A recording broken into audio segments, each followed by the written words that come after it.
காரைக்கால் மாவட்டத்தில் உள்ள அன்னை தெரசா பெண்கள் மேல்நிலைப் பள்ளியில் பயின்ற மாணவி அர்ச்சனா நடந்து முடிந்த 10ஆம் வகுப்பு பொதுத் தேர்வில் 500 மதிப்பெண்களுக்கு 490 மதிப்பெண்கள் எடுத்து சாதனை படைத்துள்ளார். காரைக்கால் மாவட்டத்தில் உள்ள அன்னை தெரசா பெண்கள் மேல்நிலைப் பள்ளியில் படித்த செல்வி அர்ச்சனா 500 மதிப்பெண்களுக்கு 490 மதிப்பெண் எடுத்து புதுச்சேரி மற்றும் காரைக்காலில் அரசு பள்ளிகளில் முதலிடம் பெற்று பெருமை சேர்த்துள்ளார்.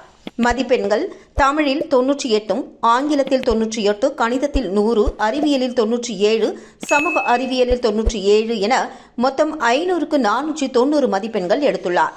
மேலும் TR பட்டினம் அரசு உயர்நிலைப் பள்ளியில் படித்த கிருபாலட்சுமி என்ற மாணவி 486 மதிப்பெண்கள் பெற்று காரைக்கால் மாவட்டத்தில் 2ஆம் இடமும் புதுவை மாநிலத்தில் 3ஆம் இடமும் பெற்று பெருமை சேர்த்துள்ளார். மேலும் திருநள்ளாறு அரசு பெண்கள் மேல்நிலைப் பள்ளியில் படித்த சிவசங்கரி என்ற மாணவி 481 மதிப்பெண் பெற்று காரைக்கால் மாவட்டத்தில் 3ஆம் இடம் பிடித்துள்ளார். இவர்கள் அனைவரும் காரைக்கால் மாவட்ட ஆட்சியர் முனைவர் மணிகண்டனை நேரில் சந்தித்து வாழ்த்து பெற்றனர். இதில் மேல்நிலை கல்வி துணை இயக்குநர் ராஜேஸ்வரி, முதன்மை கல்வி அதிகாரி விஜயமோகனா மற்றும் அன்னை தெரசா பள்ளியின் துணை முதல்வர் ராஜசேகரன் மற்றும் ஆசிரியர்கள், பெற்றோர்கள் உடன் சென்றனர்.